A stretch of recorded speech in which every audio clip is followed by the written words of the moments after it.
সবাইকে আমার আন্তরিক সালাম ও অভিবাদন। আসসালামু আলাইকুম।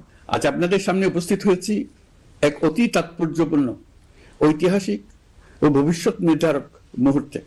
আর মাত্র একদিন পরেই সারা দেশে অনুষ্ঠিত হবে ত্রয়োদশ জাতীয় সংসদ নির্বাচন এবং তার সাথে জুলাই জাতীয় সনদের উপর গণভোট। সারা জাতির বহু বছরের আকাঙ্ক্ষার দিন। আমি গভীর শ্রদ্ধা ও বিনম্রতার সঙ্গে স্মরণ করছি মহান মুক্তিযুদ্ধ ও জুলাই গণঅভ্যুত্থানের সকল শহীদকে, যাদের রক্তের বিনিময়ে আমরা বাংলাদেশ পেয়েছি এবং স্বৈরাচার বিরোধী দীর্ঘ লড়াই সংগ্রামের সাফল্যের পর আজ আবার গণতান্ত্রিক উত্তরণের যুগ সন্ধিক্ষণে দাঁড়িয়ে আছি। আপামর জনগণের, বিশেষ করে জুলাইয়ের যোদ্ধাদের আত্মত্যাগ ছাড়া এই নির্বাচন, এই গণভোট কোনোটিই সম্ভব হতো না। সমগ্র জাতি তাই তাদের কাছে চিরঋণী। প্রত্যেক জাতির জীবনে এমন কিছু দিন আসে যার তাৎপর্য থাকে সুদূর প্রসারী, যেদিন নির্ধারিত হয় রাষ্ট্রের ভবিষ্যৎ দিক নির্দেশনা, গণতন্ত্রের চরিত্র এবং স্থায়িত্ব ও আগামী প্রজন্মের ভাগ্য। আগামী পরশু ঠিক তেমনি একটা দিন, যেদিন দুটি ভোট অনুষ্ঠিত হতে যাচ্ছে। আমরা সবাই মিলে নতুন সরকার গঠনের নির্বাচন করব এবং পাশাপাশি গণভোটের মাধ্যমে আমাদের প্রাণপ্রিয় বাংলাদেশ রাষ্ট্রের ভবিষ্যৎ কাঠামো নির্ধারণ করব। ইতিমধ্যে আনুষ্ঠানিক নির্বাচনী প্রচার প্রচারণা শেষ হয়ে গেছে। এখন আমাদের সবার সিদ্ধান্ত নেওয়ার পালা। এই মুহূর্তে রাষ্ট্রের দায়িত্বপ্রাপ্ত একজন নাগরিক হিসেবে আপনাদের সঙ্গে কিছু গুরুত্বপূর্ণ কথা ভাগ করে দেওয়াকে আমি আমার নৈতিক ও সাংবিধানিক দায়িত্ব মনে করছি। প্রথমেই গভীর সন্তোষ ও কৃতজ্ঞতার সঙ্গে উল্লেখ করতে চাই, এবারের নির্বাচনকে ঘিরে সার্বিক প্রচার প্রচারণা পূর্ববর্তী যে কোনো নির্বাচনের তুলনায় উল্লেখযোগ্যভাবে শান্তিপূর্ণ হয়েছে। মত আদর্শের পার্থক্য থাকা সত্ত্বেও রাজনৈতিক দলগুলো সংযম দেখিয়েছে। প্রার্থীরা দায়িত্বশীল আচরণ করেছেন এবং সাধারণ মানুষ সচেতন থেকেছেন। এই পরিবেশ হঠাৎ করে তৈরি হয়নি, এটি সম্মিলিত দায়িত্ববোধের ফল। এজন্য আমি আন্তরিক ধন্যবাদ জানাই দেশের সকল রাজনৈতিক দল, প্রতিদ্বন্দ্বী প্রার্থী, ভোটার, নির্বাচন কমিশন, নাগরিক সমাজের প্রতিনিধিবৃন্দ, গণমাধ্যম কর্মী এবং নির্বাচনের সাথে সংশ্লিষ্ট সকল আইন শৃঙ্খলা বাহিনী ও প্রশাসনের প্রতিটি সদস্যকে। আপনাদের সম্মিলিত প্রচেষ্টায় আমরা একটি আশাব্যঞ্জক পরিবেশে নির্বাচন অনুষ্ঠানের দ্বার প্রান্তে পৌঁছতে পেরেছি। তবে এই শান্তিপূর্ণ পরিবেশের মাঝেও আমাদের হৃদয়ে গভীর বেদনার ছায়া রয়েছে। নির্বাচনের তফসিল ঘোষণার পর এবং প্রচার প্রচারণাকালে সংঘটিত কয়েকটি সহিংস ঘটনায় আমরা কিছু মূল্যবান প্রাণ হারিয়েছি। এই সহিংসতা আমাদের জাতীয় বিবেককে নাড়িয়ে দিয়েছে। গণতন্ত্রের চর্চায় কোনো প্রাণ ঝরে যাওয়া কোনো সভ্য রাষ্ট্রের জন্য গ্রহণযোগ্য নয়। প্রিয় দেশবাসী, এবারের নির্বাচনে 51টি দল প্রতিদ্বন্দ্বিতা করছে, যা এ যাবৎকালের যে কোনো নির্বাচনের মধ্যে সর্বাধিক সংখ্যক রাজনৈতিক দলের অংশগ্রহণ। স্বতন্ত্র সহ মোট প্রার্থীর সংখ্যা 2000-এরও বেশি। আগের জাতীয় নির্বাচনগুলোতে এর চেয়ে বেশি প্রার্থী প্রায় কখনোই দেখা যায়নি। প্রিয় দেশবাসী, এবারের নির্বাচন শুধু আরেকটি নিয়মিত নির্বাচন নয়, এটি একটি গণ অভ্যুত্থানের পর দেশের প্রথম জাতীয় নির্বাচন। দীর্ঘ সময় ধরে জমে থাকা ক্ষোভ, বৈষম্য, বঞ্চনা ও অবিচারের বিরুদ্ধে জনগণের যে জাগরণ আমরা দেখেছি, এই নির্বাচন তার সাংবিধানিক প্রকাশ। রাজপথের সেই দাবি আজ আপনাদের ব্যালটের মাধ্যমে উচ্চারিত হতে যাচ্ছে। তাই এই নির্বাচন বাংলাদেশের গণতান্ত্রিক যাত্রায় একটি ঐতিহাসিক মাইলফলক। এই নির্বাচনের মাধ্যমে আমরা শুধু জনপ্রতিনিধি নির্বাচন করছি না, একই সাথে আমরা সিদ্ধান্ত নিচ্ছি বাংলাদেশ কোন পথে এগোবে। আমরা কি একটা বৈষম্যহীন, ন্যায়ভিত্তিক ও জবাবদিহিমূলক রাষ্ট্র গড়তে পারবো, নাকি আবারও পুরনো ক্ষমতা কেন্দ্রিক ও অনিয়ন্ত্রিত বৃত্তে ফিরে যাব? এই প্রশ্নের উত্তর দেবে গণভোট। আমি সকল প্রতিদ্বন্দ্বী প্রার্থীর প্রতি আন্তরিক আহ্বান জানাই, নির্বাচনের ফলাফল যাই হোক না কেন, ব্যক্তিগত বা দলীয় স্বার্থের ঊর্ধ্বে উঠে জাতির বৃহত্তর স্বার্থকে প্রাধান্য দিন। বিজয় যেমন গণতন্ত্রের অংশ, তেমনি পরাজয় গণতন্ত্রের অবিচ্ছেদ্য সত্য। নির্বাচনের পর সবাই মিলে একটি নতুন, ন্যায়ভিত্তিক, গণতান্ত্রিক ও অন্তর্ভুক্তিমূলক বাংলাদেশ গড়ার কাজে আত্মনিয়োগ করুন। প্রিয় দেশবাসী, আজ আমি বিশেষভাবে কথা বলতে চাই আমাদের তরুণ ভোটার ও নারী ভোটারদের সঙ্গে।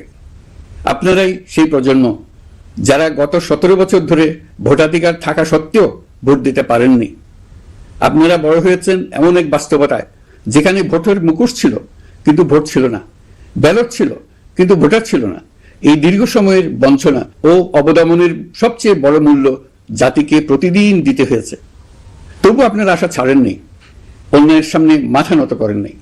আন্দোলনে, প্রতিবাদে, চিন্তায় ও স্বপ্নে আপনারা একটি নতুন বাংলাদেশের আকাঙ্ক্ষা লালন করেছেন। আজ জুলাই গণঅভ্যুত্থানের মাধ্যমে ইতিহাসের গতিপথ বদলানোর সেই দিনটি এসেছে। বিশেষ করে আমাদের নারীরা মুক্তিযুদ্ধ থেকে শুরু করে বাংলাদেশের সবকটি গণ আন্দোলন, পরিবার থেকে রাষ্ট্র, সবখানেই শক্তি হয়ে দাঁড়িয়েছেন। নারীরাই ছিল জুলাই গণঅভ্যুত্থানের সম্মুখ সারির যোদ্ধা। নারীরাই এই দেশের অর্থনীতির অন্যতম চালিকা শক্তি। বৈদেশিক মুদ্রা আয়ের শক্ত ভিত, ক্ষুদ্র ঋণ, কুটির শিল্প, নারী উদ্যোক্তা, এই শব্দগুলোর পেছনে আছে পরিবর্তনের গল্প, পরিবার ও সমাজে স্বাবলম্বী হবার গল্প। আপনারা ঘরে, রাজপথে সমানভাবে সংগ্রাম করেছেন, সন্তানদের ভবিষ্যৎ আগলে রেখেছেন, সমাজকে টিকিয়ে রেখেছেন, অথচ রাষ্ট্রীয় সিদ্ধান্তে নিজেদের মত প্রকাশের সুযোগ থেকে দীর্ঘদিন বঞ্চিত হয়েছেন। এই নির্বাচন আপনাদের জন্য এক নতুন সূচনা।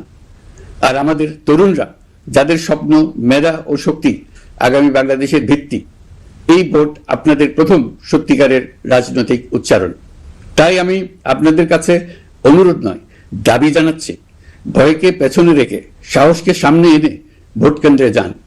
আপনার একটি ভোট শুধু একটি সরকার নির্বাচন করবে না, এটি 17 বছরের নীরবতার জবাব দেবে, বাধাহীন ফেসিবাদের জবাব দেবে, জাতিকে নতুনভাবে গঠিত করবে এবং প্রমাণ করবে এই দেশ তার তরুণ ও নারী এবং সংগ্রামী জনতার কণ্ঠ আর কোনো দিন হারাতে দেবে না। প্রিয় নাগরিকবৃন্দ, নির্বাচন অবাধ, সুষ্ঠু, নিরপেক্ষ ও শান্তিপূর্ণ করতে সরকার সর্বোচ্চ প্রস্তুতি গ্রহণ করেছে। এবার রেকর্ড সংখ্যক আইন শৃঙ্খলা বাহিনীর সদস্য মোতায়েন করা হয়েছে। পাশাপাশি ম্যাজিস্ট্রেসি ক্ষমতা সম্পন্ন সশস্ত্র বাহিনীর সদস্যদেরও ব্যাপকভাবে দায়িত্বে রাখা হয়েছে, যাতে যে কোনো ধরনের বিশৃঙ্খলা বা সহিংসতা দ্রুত ও কঠোরভাবে প্রতিহত করা যায়। আমি গভীরভাবে বিশ্বাস করি, তারা সকলেই ঈমান, দেশপ্রেম ও কর্তব্যনিষ্ঠায় উজ্জীবিত হয়ে তাদের উপর অর্পিত মহান দায়িত্ব সুষ্ঠু ও সুচারুরূপে পালন করবেন। প্রযুক্তির সর্বোচ্চ ব্যবহার নিশ্চিত করতে প্রথমবারের মতো সারা দেশে ব্যাপক পরিসরে সিসি ক্যামেরা স্থাপন করা হয়েছে। ভোট কেন্দ্রে দায়িত্বরত কর্মকর্তারা শরীরের সাথে সেঁটে রাখা ক্যামেরা ব্যবহার করছেন। নিরাপত্তা ও নজরদারিতে ড্রোন ও ডগ স্কোয়াড ব্যবহারের ব্যবস্থাও রাখা হয়েছে। এসব ব্যবস্থার একমাত্র লক্ষ্য, ভোটাররা যেন নির্ভয়ে, নিশ্চিন্তে ও সম্মানের সঙ্গে তাদের ভোটাধিকার প্রয়োগ করতে পারেন। এই নির্বাচনকে আরো অন্তর্ভুক্তিমূলক করার জন্য আমরা কিছু ঐতিহাসিক পদক্ষেপ গ্রহণ করেছি। প্রথমবারের মতো প্রবাসী বাংলাদেশিদের ভোটাধিকার প্রয়োগের সুযোগ সৃষ্টি করা হয়েছে। বিশ্বের বিভিন্ন প্রান্তে বসবাসকারী আমাদের ভাই বোনেরা দেশের ভবিষ্যৎ নির্ধারণে অংশগ্রহণ করতে পারছেন। এটি আমাদের গণতন্ত্রের পরিসরকে আরো বিস্তৃত করেছে। আমাদের এই নতুন অভিজ্ঞতা অন্যান্য দেশে প্রচলনের জন্য ইতিমধ্যে কয়েকটি দেশ আগ্রহ প্রকাশ করেছে এবং আমাদের অভিজ্ঞতার প্রতিটি ধাপ তারা পর্যবেক্ষণ করছে। একই সঙ্গে দেশে অবস্থানরত সরকারি কাজে নিয়োজিত ব্যক্তি, আইন শৃঙ্খলা বাহিনীর সদস্য এবং আইনি হেফাজতে বা কারাগারে থাকা যোগ্য নাগরিকদের জন্য পোস্টাল ব্যালটের মাধ্যমে ভোট প্রদানের সুযোগ দেওয়া হয়েছে। এটি প্রমাণ করে রাষ্ট্র কাউকে বাদ দিয়ে নয়, সবাইকে সঙ্গে নিয়েই এগোতে চায়। ভোটাধিকার কারোর দয়া নয়, এটা আমাদের সংবিধান প্রদত্ত মৌলিক অধিকার। এই অধিকার প্রয়োগের মাধ্যমেই আমরা ঠিক করি আমাদের ভবিষ্যৎ কোন পথে যাবে। একটি অবাধ ও সুষ্ঠু অংশগ্রহণমূলক নির্বাচন নিশ্চিত করা শুধু সরকারের দায়িত্ব নয়, এটি রাষ্ট্রের প্রতিটি নাগরিকের দায়িত্ব। রাজনৈতিক দলগুলোর প্রতি আমি অত্যন্ত স্পষ্টভাবে বলতে চাই, আপনারা দলের কেন্দ্র থেকে তৃণমূল পর্যন্ত সর্বস্তরের নেতাকর্মীদের দায়িত্বহীনভাবে নির্দেশ দিন যেন কেউ কোনো ধরনের বিশৃঙ্খলা, সহিংসতা, ভয়ভীতি প্রদর্শন, কেন্দ্র দখল, ভোটে প্রভাব বিস্তার করা কিংবা উস্কানিমূলক কর্মকাণ্ডে জড়িত না হয়। কেউ যেন সোশ্যাল মিডিয়াতে